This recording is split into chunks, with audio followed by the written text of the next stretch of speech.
पहिले पहिले हम कैली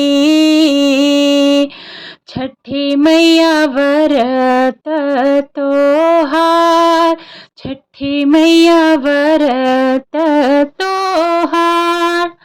नमस्कार, स्वागत है आप सभी का भोलेनाथ कृपा चैनल में। आप सभी को छठ पूजा की हार्दिक शुभकामनाएं।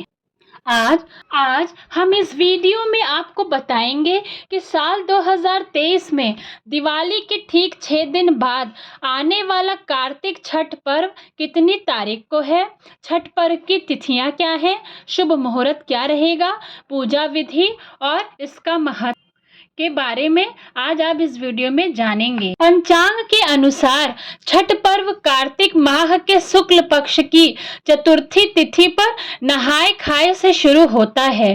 पंचमी को खरना, षष्ठी को डूबते सूर्य को अर्घ्य और सप्तमी को उगते सूर्य को जल अर्पित कर व्रत का समापन किया जाता है। इसमें सूर्य और छठी मैया की पूजा की जाती है। यह पर्व 4 दिन तक धूमधाम से मनाया जाता है। 36 घंटे का यह व्रत संतान के लिए रखा जाता है। आइए जानते हैं साल 2023 छठ पर्व की शुभ तिथियां, पूजा व सूर्य को अर्घ्य देने का शुभ मुहूर्त, पूजा विधि और इसका महत्व क्या है। साल 2023 में छठ पूजा 17 नवंबर से शुरू होगी और इसका समापन 20 नवंबर 2023 को होगा।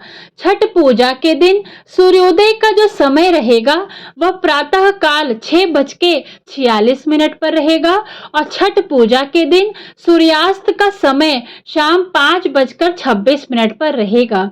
षष्ठी तिथि प्रारंभ होगी 18 नवंबर प्रातः काल 9:18 पर और षष्ठी तिथि का समापन होगा 19 नवंबर प्रातः काल 7:23 पर। नहाय खाए तिथि 17 नवंबर दिन शुक्रवार को रहेगी। खरना तिथि 18 नवंबर दिन शनिवार को रहेगी। संध्या अर्घ्य 19 नवंबर दिन रविवार को रहेगा। उगते सूर्य को अर्घ्य देकर ही व्रत का पारण 20 नवंबर को किया जाएगा।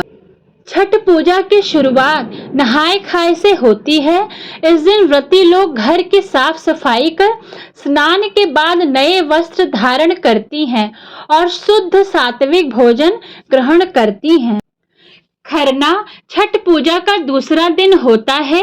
इस दिन व्रती का एक समय मीठा भोजन करती हैं। इस दिन गुड़ और चावल की खीर का प्रसाद मिट्टी के नए चूल्हे पर बनाकर ग्रहण किया जाता है। इस प्रसाद को खाने के बाद से निर्जल व्रत शुरू हो जाता है और इस दिन विशेषकर नमक का उपयोग नहीं किया जाता। छठ पूजा के तीसरे दिन शाम के समय डूबते हुए सूर्य देव को अर्घ्य दिया जाता है।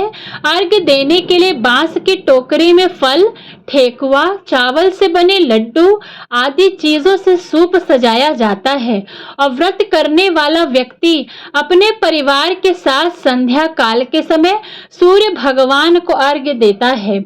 सूर्य देव को जल और दूध का अर्घ्य देने के बाद सजाए गए सूप से छठी मैया की पूजा की जाती है। सूर्य उपासना के बाद छठी मैया के गीत गाकर व्रत कथा सुनी जाती है। छठ पर्व के अंतिम दिन उगते सूर्य को अर्घ्य देने का विधान है। चौथे दिन यानी सप्तमी तिथि को प्रातः काल सूर्य देव को अर्घ्य देने के लिए किसी नदी के घाट पर पहुंचकर उगते हुए सूरज को अर्घ्य दिया जाता है और छठी मैया से अपने परिवार के सुख समृद्धि की कामना की जाती है। इसी दिन व्रत का पारण उगते हुए सूर्य को अर्घ्य देने के बाद किया जाता है। शास्त्रों में ऐसी मान्यता है कि छठ पूजा के दिन व्रत रहकर सूर्य भगवान और छठी मैया की उपासना करने से संतान के सभी प्रकार के कष्टों से रक्षा होती है और इसके अलावा संतान की तरक्की के लिए यह व्रत बहुत ही महत्वपूर्ण माना जाता है। छठ पूजा व्रत की पूजा विधि। छठ पर्व से 2 दिन पहले चतुर्थी के दिन स्नान आदि करके भोजन किया जाता है। पंचमी को उपवास करके संध्या काल में किसी तालाब या नदी में स्नान करके सूर्य भगवान को अर्घ्य दिया जाता है। तत्पश्चात व्रत पारण किया जाता है। पूरे दिन बिना जल पिए नदी या तालाब पर जाकर स्नान किया जाता है और सूर्य देवता को अर्घ्य दिया जाता है। अर्घ्य देने की विधि: एक बांस के सूप में केला एवं अन्य फल, अलोना, प्रसाद, ईख आदि रखकर उसे पीले वस्त्र से ढकना चाहिए। तत्पश्चात दीप जलाकर सूप में रखना चाहिए। सूप को दोनों हाथों में लेकर निम्न मंत्रों का जाप करना चाहिए। ओम एहि सूर्य सहस्त्रांशो तेजोराशे जगतपते। इस मंत्र का उच्चारण करते हुए 3 बार अस्त होते हुए सूर्योदय को अर्घ्य देना चाहिए। छठ पूजा का सबसे महत्वपूर्ण पक्ष इसकी सादगी, पवित्रता और लोक पक्ष है। इस दिन जितना हो सके मौसमी फल एकत्रित करना चाहिए। मूली, कद्दू, नारियल, चकोतरा जैसे प्रमुख फलों को सूप में रखकर फिर बाद में व्रत का पारण करने के बाद उन्हें सभी भक्तों में बांटना चाहिए। आइए अब छठ पर्व की पौराणिक कथा सुनते हैं। प्राचीन काल से ही छठ पूजा का विशेष महत्व रहा है। इसका आरंभ महाभारत काल में कुंती जी ने किया था। सूर्य की आराधना से ही कुंती को पुत्र कर्ण की प्राप्ति हुई थी। इसके बाद कुंती पुत्र कर्ण ने सूर्यदेव की पूजा शुरू की। वह भगवान सूर्य का परम भक्त थे। प्रतिदिन घंटों कमर तक पानी में खड़े होकर सूर्य को अर्घ्य देते थे। सूर्य की कृपा पाकर ही वह आगे चलकर महान योद्धा बने। इसलिए आज भी छठ पूजा में अर्घ्य और दान की पद्धति प्रचलित है। वहीं दूसरी ओर पांडवों की पत्नी द्रौपदी को भी नित्य सूर्य की पूजा करने के लिए जाना जाता है। वे अपने परिजनों के उत्तम स्वास्थ्य की कामना और लंबी उम्र के लिए नियमित रूप से सूर्यदेव की पूजा किया करती थीं। जब पांडव अपना सारा राजपाट जुए में हार गए थे, तब द्रौपदी ने छठ का व्रत किया था।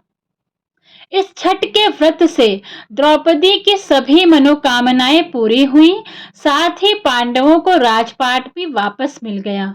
दरअसल कार्तिक शुक्ल पक्ष की षष्ठी को मनाया जाने वाला छठ पर्व पारिवारिक सुख समृद्धि तथा मनोवांछित फल प्राप्ति के लिए प्रसिद्ध है। छठ देवी सूर्य देव की बहन है और उन्हीं को प्रसन्न करने के लिए भगवान सूर्य की आराधना की जाती है तथा गंगा, यमुना या किसी पवित्र नदी या पोखर के किनारे पानी में खड़े होकर यह पूजा संपन्न की जाती है। छठ पूजा का आरंभ कार्तिक माह के शुक्ल चतुर्थी व समापन सप्तमी तिथि को होता है। दिवाली के 6 दिन बाद छठ व्रत मनाया जाता है। छठ के महाव्रत को करना अत्यंत पुण्यदायक है। छठ व्रत सबसे महत्वपूर्ण रात्रि कार्तिक शुक्ल षष्ठी तिथि को होता है। सूर्य उपासना का यह महापर्व 4 दिनों तक मनाया जाता है। छठ पर्व के लिए कई कथाएं प्रचलित हैं, किंतु पौराणिक शास्त्रों में इसे देवी द्रौपदी से जोड़कर देखा जाता है। तो आज इस वीडियो में आप सुनेंगे छठ पर्व की बेहद ही दुर्लभ एवं पौराणिक कथा। गौरीपुत्र गणेश का नाम लेकर कथा आरंभ करते हैं। मान्यता है कि जब पांडव जुए में अपना सारा राजपाट हार गए, तब द्रौपदी ने छठ का व्रत रखा था। द्रौपदी के व्रत के फल से पांडवों को अपना राजपाट वापस मिल गया। इसी तरह छठ का व्रत करने से लोगों के घरों में समृद्धि और सुख आता है। छठ मुख्य रूप से बिहार, झारखंड और उत्तर प्रदेश में मनाया जाता है। छठ पूजा या सूर्य षष्ठी का यह छठ व्रत में सूर्य भगवान की पूजा की जाती है और धरती पर लोगों के सुखी जीवन के लिए सूर्य देव के प्रति आभार व्यक्त किया जाता है। एक पौराणिक लोक कथा के अनुसार लंका विजय के बाद राम राज्य की स्थापना करने के लिए कार्तिक शुक्ल षष्ठी को भगवान राम और माता सीता ने उपवास किया और सूर्य देव की आराधना की। सप्तमी को सूर्योदय के समय पुनः अनुष्ठान कर सूर्योदय से आशीर्वाद प्राप्त किया था। एक और मान्यता है कि छठ पर्व की शुरुआत महाभारत काल में हुई थी। सबसे पहले सूर्यपुत्र कर्ण ने सूर्य देव की पूजा शुरू की। कर्ण भगवान सूर्य के परम भक्त थे। वह प्रतिदिन घंटों कमर तक पानी में खड़े होकर सूर्य को अर्घ्य देते थे। एक कथा के अनुसार राजा प्रियव्रत को कोई संतान नहीं थी।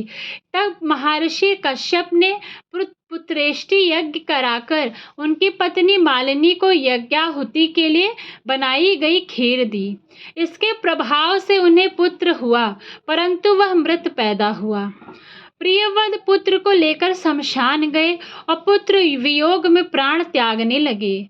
उसी वक्त भगवान की मानस कन्या देवसेना प्रकट हुई और कहा कि सृष्टि की मूल प्रवृत्ति के छठे अंश से उत्पन्न होने के कारण मैं षष्ठी कहलाती हूँ। राजन, तुम मेरा पूजन करो तथा और लोगों को भी प्रेरित करो। राजा ने पुत्र इच्छा से देवी षष्ठी का व्रत किया और उन्हें पुत्र रत्न की प्राप्ति हुई। यह पूजा कार्तिक शुक्ल षष्ठी को हुई थी।